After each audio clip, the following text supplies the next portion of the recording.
Ho ho boardies, welcome to Borderline Games. I'm Gareth and this is the Chrono Jotter, episode 18. We investigated Koizumi's corpse. Seems like it was indeed murder because the rope that was used was fragmented a lot and would leave kind of detritus on your hand, and Koizumi didn't have anything on her hand but also had it on her collar, which kind of suggests that it doesn't like come off straight away. And then suddenly Sai decided to take her to the swimming pool to help rebalance the pH of the pool, which was suspicious. Maybe someone disposed of something like alkaline in the pool, which was used to subdue Koizumi before stringing them up. I hope it wasn't Sai because she's one of my favourites. Anyway, let's carry on. So, as Ran looked forward to spending some time alone with Anne, she quickly headed back to the dorms. But then she noticed Tama standing on the door, looking this way and that with a nervous expression. What's going on? Ah, Induo noticed me. As Tama ran towards her, Ran subconsciously put her hands out with the palms facing up. To her surprise, Tama really did put her tiny little hands into Ran's palms, like a little puppy doing a shake hands trick. Cute! Ibuki-san, please hurry. Takai-san and Toyama-san are having an argument in the kitchen. Koizumi-san and Asakura-san aren't around and I don't know what to do. What? Koizumi? Isn't that the one that's died? What about Miss Sakura? She's around, isn't she? Sakura-san is trying to break it up, but it doesn't look like it's working. Please hurry and help. What do these two think they're doing? Causing trouble with Miss Sakura like that. Ran released Tama's hands and quickly ran into the dorm building. As soon as she entered the kitchen, she heard Miho shouting at the top of her lungs. Can you not be so childish? Aya, on the other hand, sat on the chair with her legs folded, not even sparing a glance towards Miho. Her expression was full of displeasure.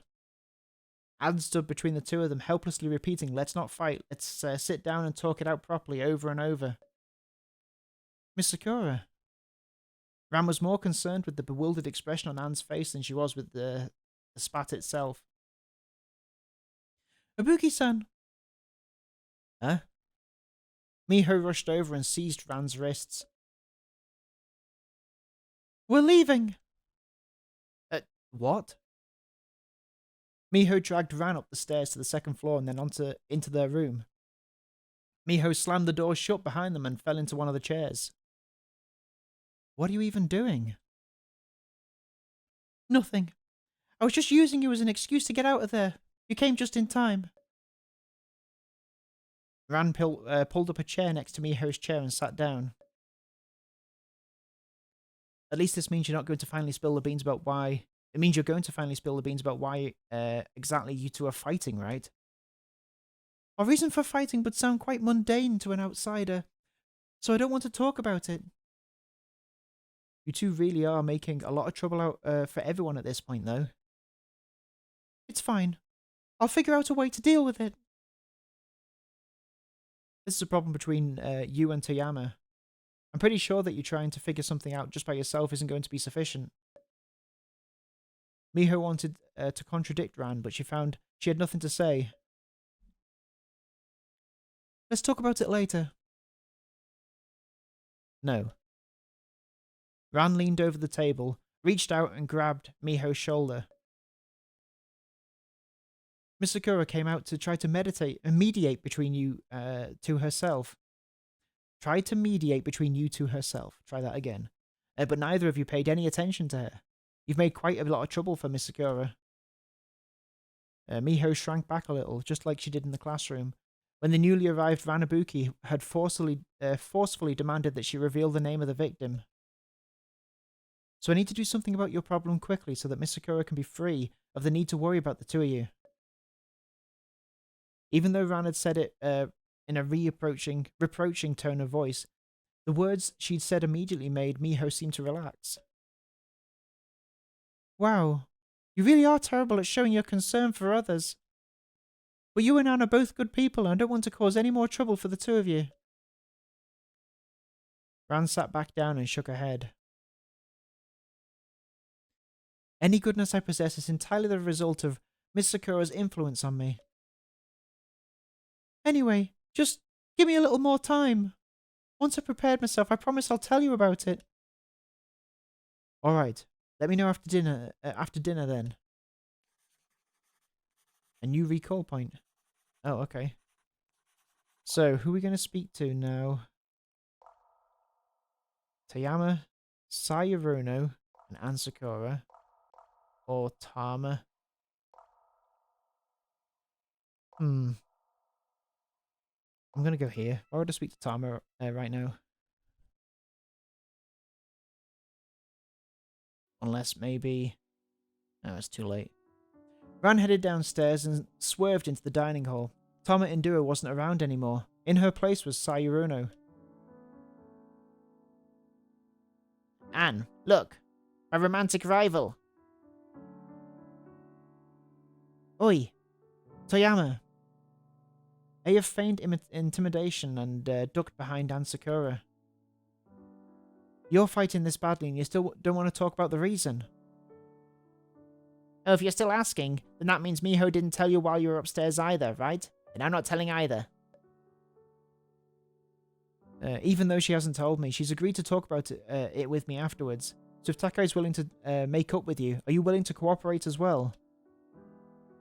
Aya splayed her legs, supporting herself with her arms, pushing down on a nearby chair, and started waving her body around.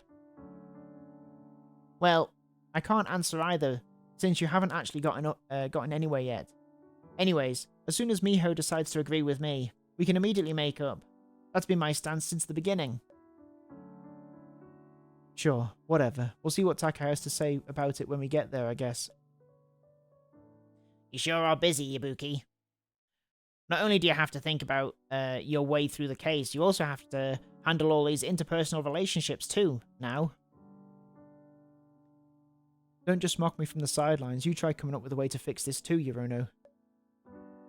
Sai shrugged. Well, I guess I'll put some thought into what these two troublemakers would like to eat then. Alright. Is it just me, or is something seriously wrong with the situation? Even when it's time for dinner, Asakura's seat still remained empty. Oh no. Asakura-san, I don't know where she's gone. She still hasn't replied to my texts. It's been some time since I've seen her as well. You think she's been murdered? Huh? But don't we already have Koizumi as the victim? Why would there be more murders after that? Not to mention that I was suspicious that Asakura was the culprit anyway. Well, in theory, the culprit is allowed to kill people other than the designated victim, like if the culprit was obstructed or just wanted to make the case even more complex.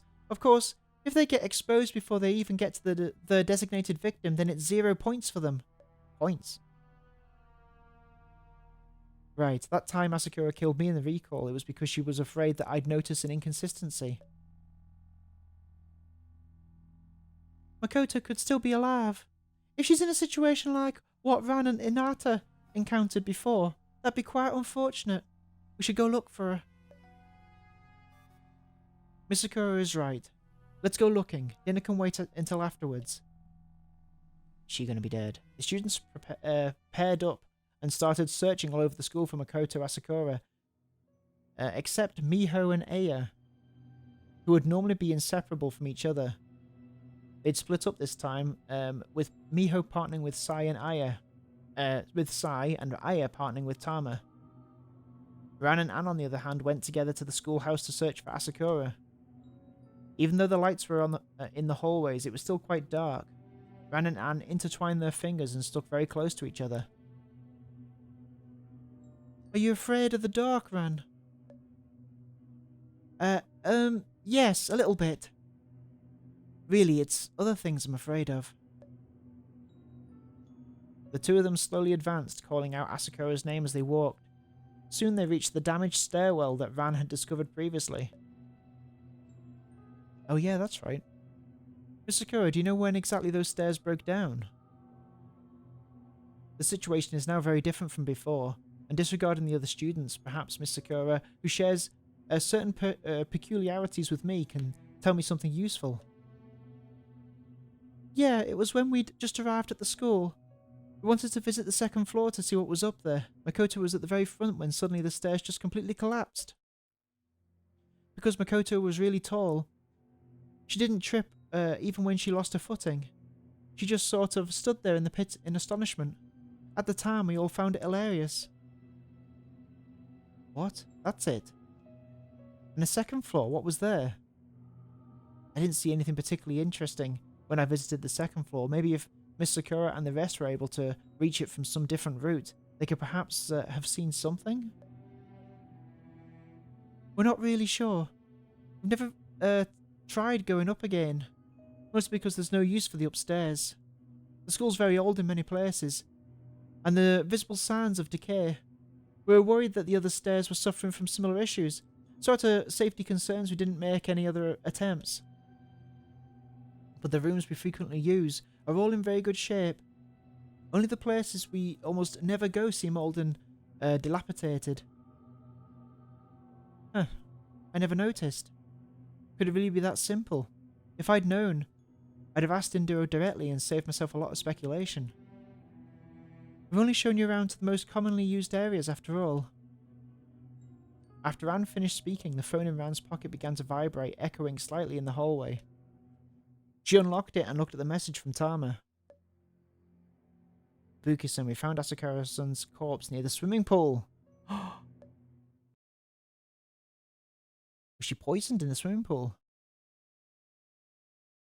Whoa. Miho and Aya illuminated Makoto Asakura's corpse with a flashlight while Tama sat next to her with dull eyes. Sai was in the water, pushing Asakura's corpse towards the edge of the pool and was about to start lifting her out. I blame Sai for this murder. At first glance it looks like she drowned, but there was no froth around her mouth or nose. Did Yorona wipe it off? Ran only took a single glance at the corpse before quickly walking to Tama's side and kneeling down to place a hand on her shoulder. Indoro, are you okay? Tama turned her head but didn't speak. Ran had to wave her hand in front of her a few times before she suddenly took a deep breath, blinked and began to speak. You're here, Ibuki-san. Once we found the corpse in the water, Yorona-san changed into her swimsuit and went down to get her out. Initially, there was some kind of white foam on Asakura-san's face for some reason. Yorona-san helped wipe it off her. Indoro, you don't need to tell me about all that yet. I'm asking you, are you okay? Me? I'm fine. Tama stood up and took a few steps back, and Ran followed her to a place slightly farther away from the edge of the pool. I was expecting you to have started bawling or something, honestly. Tama smiled in embarrassment and nodded.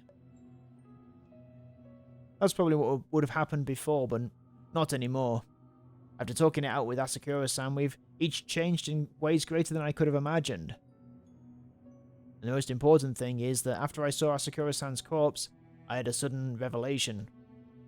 I wanted to write a letter that conveys my thoughts and feelings to Asakura-san, but I couldn't come up with a thesis that I was satisfied with. Now I've found it. What? Oh, the conclusion I needed to find was one of about the conceit of reliance, the source of meaning in life, as well as the reason why the young mistress taught me my letters in the first place. Tama stared directly in front of her as she spoke dryly, as though she was reading what she'd written down in her draft word for word.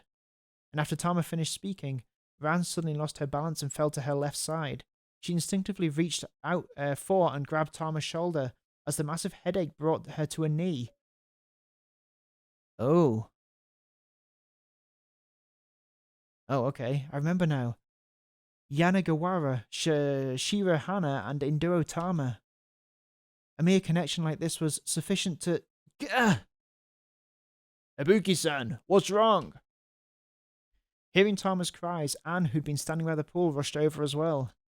She kneeled at Ran's side and softly stroked her back. Ran? Unlocked conditions not met. Oh. Have I got to go back? Oh, okay. My head hurts and I need a rest. Can I look at recall points? Can I go back?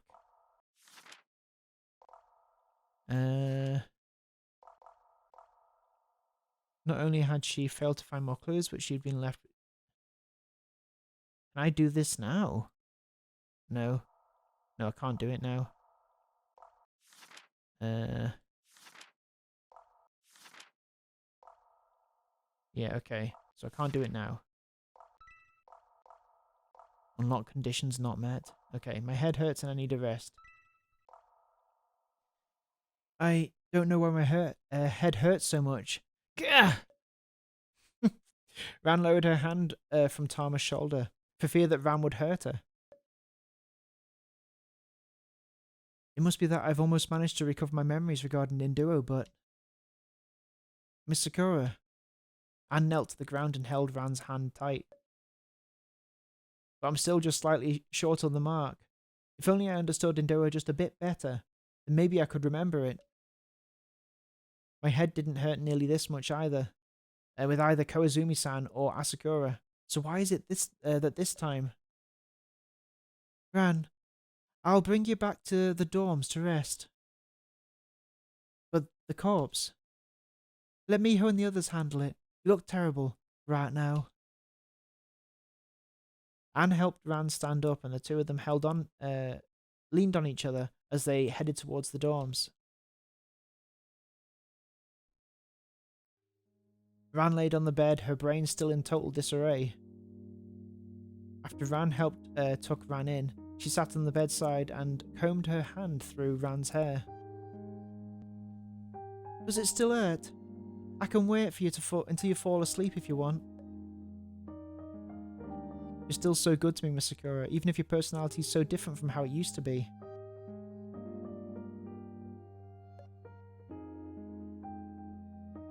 Oh? Then between the current me and the past me, which one do you like more? I like them both. Anne had clearly predicted that Ran would say that and continued. My personality has changed, and my memories are completely different. Other than looking the same as the Anne you liked, she and I share no similarities. Or are you saying that you only loved Anne for the way she looked? Of course I love the way you look, Miss Sakura, but not just that. Ran's voice tapered down into a tiny whisper. I like being together with you and doing all kinds of things together with you, and I like the feeling of being taken care of you. Being taken care of by you, Miss Sakura. Anne's strokes of Ran's hair slowed down a bit, and she took a long time to respond. Miss Sakura? It's nothing. Sleep tight. Anne swept her hand over Ran's face, closing Ran's eyes. Good night.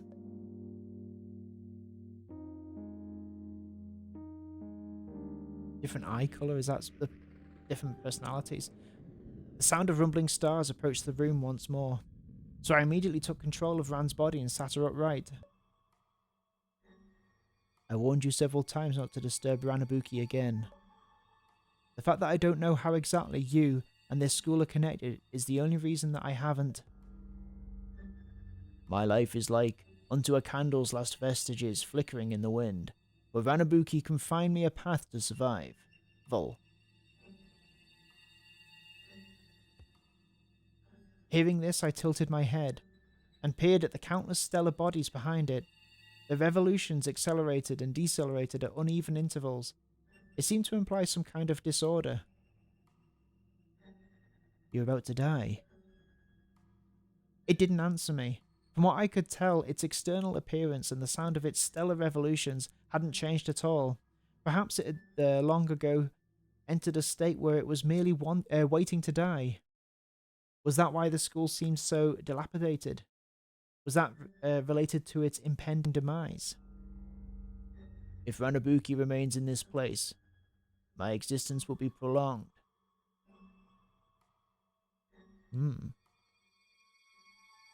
I don't care if you live or die, and I'm sure Ranabuki would say the same thing. Don't try to use a reason like that to make Ran stay here. But Anne was here. If Ran was unable to depart with her, how could she choose? And if Ranabuki chose to dwell here in perpetuity, how would you respond?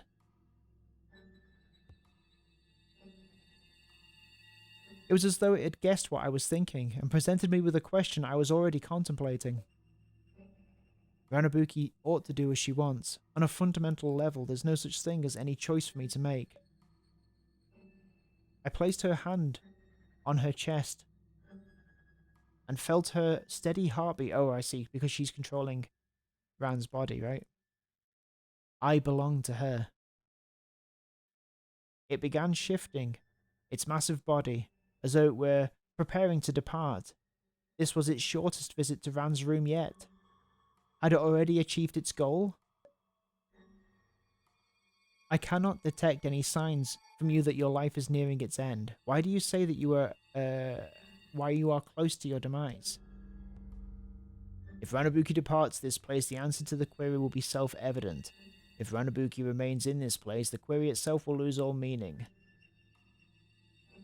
This is so weird, this bit. If you don't want to give me a straight answer, then just say that. What's the point of standing there here just to say all this mysterious nonsense to me? The sound of revolving stars gradually drew distant, and after the door quietly closed, I sat on the side of the bed and awaited the disappearance of the sounds for good. After confirming that it wouldn't return, I laid back in the bed and hugged her shoulders. Just what choice will you make, Ran? No matter what, though, I'll always protect you. Good night, Ranabuki. Still trying to understand what they mean. Those segments, I mean. A stinging headache pulled Ran from her dreams. She opened her eyes and quietly moaned. How come my head hurts so much even after waking up? Good morning, Ibuki-san. Ran saw Miho sitting by the side of the bed, and momentarily startled before realizing. Oh right, my current roommate is Takai. Ran sat up and took a deep breath, feeling that her headache would soon dissipate. Right. How is Asakura's corpse? We didn't find anything special. No additional external injuries. The cause of death was most likely drowning. You didn't cut the corpse open to check? No, even if we did, we wouldn't know what to check in the first place. Do you have any ideas? Probably a better idea to focus on the first case. With Asakura, there's really not much. Miho Takai suddenly shut her eyes and pressed her face in closely to Ran's. Ran quickly shrank away in response. The hell? You're sweating this much on a day as cold as this. Hearing that, Ran immediately lifted her arms and gave her own body a thorough sniffing. The last thing she wanted to do was drive Anne away. Clearly I don't actually smell at all. Don't scare me like that, Takai. Miho stood up, revealing a rare, playful smile on her face. You didn't have a chance to shower after you got back last night, did you? There's nobody in the bathroom right now. Want to go? Sure. I could use an opportunity to think over recent events properly by myself. Alright. Here we are, in the shower. Again. Ran didn't make a habit of showering in the morning, but she had plenty of intimate memories of having done so before. Because it definitely meant that she and Anne had done something exhausting together on the previous night, leaving the two of them too expended to even shower, and forcing them to wait until the next day to wash the fatigue from their bodies. Feels like it's been a long time since I've wondered about just what the fundamental nature of this school is. Even ever since I started integrating myself into this school life. Ran leaned against the walls of the bathtub as the hot water lapped up and down over her collarbone. She found that letting it rise to the point was almost comfortable for her. This is probably also related to how I've been regaining my memories. My interactions with Koizumi-sensei and Asakura feel completely different than before. There are still a few people whose memories I haven't reclaimed yet. I wonder what their relationships with me might have been. Ran intertwined her fingers tightly under the water. Ah! She let out a long shout. I hope they're not like Koizumi-sensei, where I've done something to them that I can't make amends for. I really couldn't take it if that were the case. Ran flapped her arms under the surface of the water, raising currents that knocked against her body. On a note of integrating into them, another part of it is that, consciously or not, I've started to enjoy playing the deduction game with them, haven't I? Even though Miss Sakura influenced me to enjoy logic games like these, at the start I was still trying to figure out how to make them stop committing such acts. But then, once Induro's corpse appeared, all those thoughts seemed to have evaporated. My whole brain became completely preoccupied with figuring out how Induro was killed. Ran plunged her face into the bathwater and spoke in burbles. But it's really quite interesting. The V-calls are being more flexible than usual too. After all, they're usually not such an effective tool, most of the time. Ran lifted her face and brushed her soggy bangs to one side. No matter what, memories have to be an important part of this, whether it's Miss Sakura's memories or the others' memories.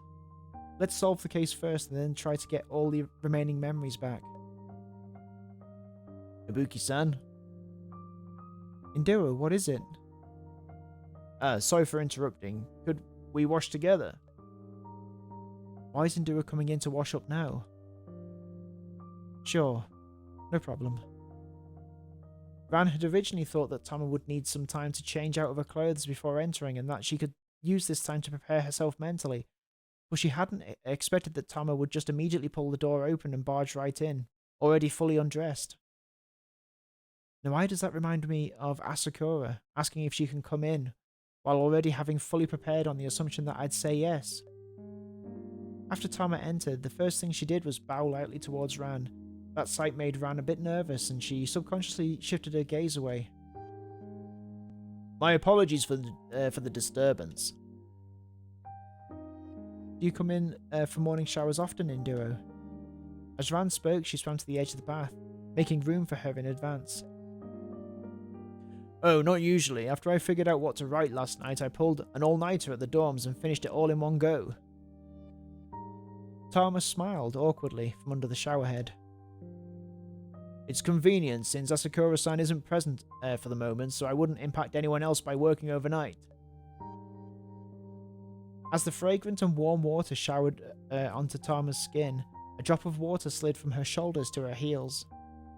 Ran couldn't help but trace the path of that drop of water a single time with her eyes. And then I went right to bed without washing. How about you, Ibuki-san? Pretty much the same for me. I turned in early because of my headache. How do you feel now? Has it gotten better? Yeah, it's much better. Tama smiled with sincerity and nodded. After Tama finished washing the suds off herself and immersed herself in the bath, she turned to face Ran. Would you like me to scrub your back for you, Ibuki-san? Even though this was a suggestion that almost couldn't be refused, Ranabuki still waved it off. Forget it, I've already finished washing up. So your letter's done? Mm-hmm. Once Asakura-san returns, I'll show it to her. Let's work hard together after this, Ibuki-san, so that we can bring Asakura-san back sooner. Ranabuki rose with a nod and stepped out of the bathtub. Tama's eyes widened as she stared, and Ran was pretty sure she knew where she was looking. Oh, aye. Leave it to me. Still haven't managed to retain my memories of Induro. Let's look for the culprit on one hand, while trying to get my memories back on the other. Okay, well, that was a weird series of events. But that's going to be another episode of Borderline Games. Thank you so much for watching. So, I've no idea what's going to happen. So, Tama's being weird. We've got 2 people dead now, and it's still going on, so we could possibly have a 3rd person dead.